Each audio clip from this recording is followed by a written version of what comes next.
Concept दीर्घायु में आपका फिर से एक बार स्वागत है। जैसा कि लास्ट वीडियो में हमने मेरे कुछ ब्लड इन्वेस्टिगेशंस के लिए सैंपल लिए थे, उसकी रिपोर्ट्स अब आ गई हैं। जैसा मैंने आपसे प्रॉमिस किया था कि मेरे जो डाटा आएंगे उसमें मैं आपके साथ बिल्कुल ट्रांसपेरेंसी के साथ शेयर करूंगा। अच्छे रिपोर्ट्स आए हैं, कुछ चीज़ें हल्की सी डी-रेंज है तो हम उसको भी आगे फ्यूचर में सही करने की कोशिश करेंगे। मैं अपना लाइफ स्टाइल मॉडिफाई कर रहा हूँ, उससे इसमें कितना अच्छा बदलाव आ रहा है और हम इसको कितना अच्छे से सही कर सकते हैं। यही हमारा कॉन्सेप्ट दीर्घायु का मोटो है, कंप्लीट ट्रांसपेरेंसी। और जो रिजल्ट्स आएंगे वो शो करूंगा और कितना बदलाव हमारे इसके बाद सेलुलर लेवल और बायोलॉजिकल लेवल पर आएगा ट्रीटमेंट और थेरेपी की वजह से, तो वो मैं आपके साथ शेयर करूंगा। तो जो मेरा अभी जो डाटा आया है, हमने जो लास्ट रिपोर्ट्स करी है उसमें मेरा जो सीबीसी का डाटा है बेसिकली बहुत अच्छा आया है। मेरा हीमोग्लोबिन है वो 15.9 आया है इसमें, एंड जो अदर डाटा है CBC and total leucocyte count basically जिनको WBC कहते हैं, वो भी अपने नॉर्मल लिमिट और नॉर्मल रेंज में हैं। इसके अलावा जो हमने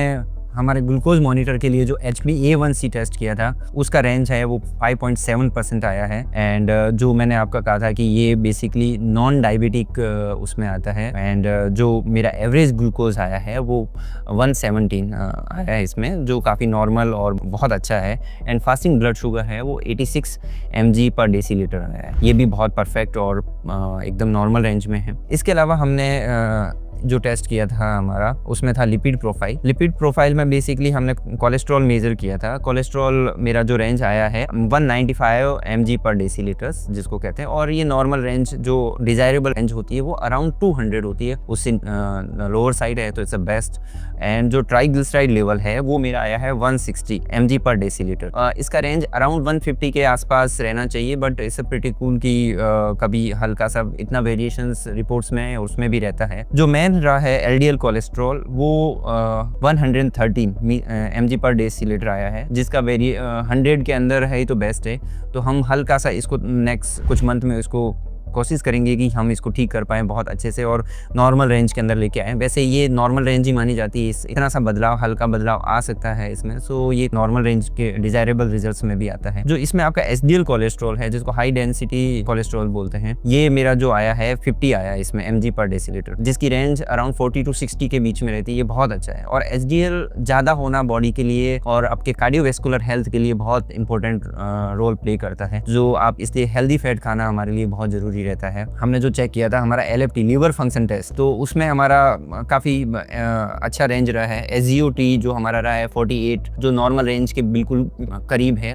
इसमें SGPT थोड़ा सा स्लाइट हायर साइड आया है, जो नॉर्मल रेंज रहता है 0 to 41, मेरा 75 mg SGPT जो 75 IU/L आया है। तो बेसिकली इसका जब हमने फाइंड्स किया कि हायर साइड रीजंस क्या हो सकता है, तो फिजियोलॉजिकल जो चेंजेस होते हैं, अभी मैंने जो एक्सरसाइज है वो अपनी इंक्रीज करी है, बढ़ाई है, उसकी वजह से थोड़े फिजियोलॉजिकल चेंजेस हुए, उसकी वजह से ये बढ़ा हुआ आ रहा है। बिकॉज इसमें गामा GT है जो एकदम नॉर्मल रेंज में है, इसका मतलब कोई लीवर डिजीज या वो नहीं है। जो आया है मेरा 40 IU/L, जो 60 से बिलो होना चाहिए। सो ये भी बहुत अच्छी रिपोर्ट्स है, बहुत अच्छे रिजल्ट्स है। थायराइड प्रोफाइल एकदम सारे जो मेरे रिपोर्ट्स है T3, T4 एंड TSS बहुत परफेक्ट रेंज में आए हैं, सो उसमें भी मुझे कोई समस्या नहीं है हाल फिलहाल। एंड जो CRP C रिएक्टिव प्रोटीन जो बॉडी में इन्फ्लामेशन बताता है, आज से कुछ 6 to 7 मंथ पहले काफ़ी ख़राब थे, अब बहुत अच्छी रेंज में आ गया है, जो 0.223 mg/dL है। ये बेसिकली जो 0.5 से नीचे रहना चाहिए, बहुत परफेक्ट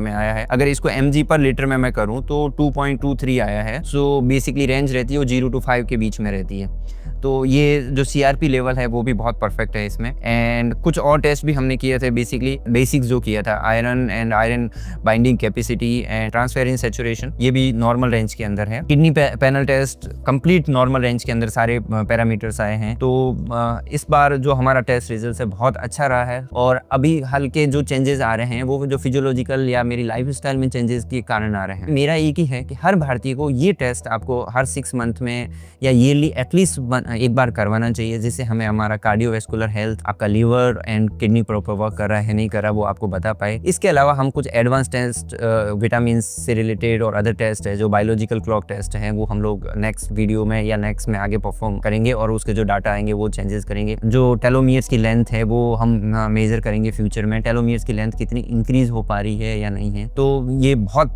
डाटा है, वो काफ़ी अभी के हिसाब से बहुत परफेक्ट है। कॉन्सेप्ट दीर्घायु का हमारा जो मोटो है कि बेसिकली हम हमारा ऑर्गन्स अंदर से कितने हेल्दी है, हम अपने बायोलॉजिकल एज को अगर रिवर्स कर सकते हैं तो वो कैसे कर सकते हैं, और अगर रिवर्स नहीं कर सकते तो उसको कितना धीमा किया जा सकता है बढ़ने को। अगर बॉडी में इन्फ्लामेशन कम होगा तो भी बहुत अच्छा इसके रिजल्ट्स मिलते हैं। अभी मैंने ज़्यादा चेंजेस ओनली जो किए हैं वो बेसिकली मेरा वर्कआउट प्लान मैंने कुछ किया है, डाइट प्लान मैंने कुछ चेंजेस करी है, और मेन जो हमने स्लीप साइकिल्स इंप्रूव करने का कोशिश किया है उसके डाटा भी मैं आपके साथ शेयर करूंगा कुछ नेक्स्ट वीडियो में, इसलिए आप इससे जुड़े रहिए। जो मेरी रिपोर्ट्स में कुछ चेंजेस हैं उसके लिए मेरे साथ जो मेरी टीम में मेरे पैथोलॉजिस्ट है डॉक्टर ओपी सुतार, वो भी मेरे साथ हैं। मेरे जो लीवर फंक्शन टेस्ट में जो हल्का सा डी रेंज आ रहा था उसके लिए जो एसजीपीटी में हल्का सा स्लाइड बड़ा हुआ पार्ट दिख रहा था, तो उनसे हम इसके बारे में थोड़ा जानेंगे कि अगर ऐसा होता है और किस रेंज तक हम रिपोर्ट से वो नॉर्मल मानी जाएगी जो न्यू डाटा है उसके अकॉर्डिंग। तो सर मेरा जो एसजीपीटी लेवल है उसमें हल्का सा स्लाइड बड़ा हुआ है, क्या ये नॉर्मल है? क्या आप इसके बारे में क्या एक्सपर्ट ओपिनियन? मैंने आपकी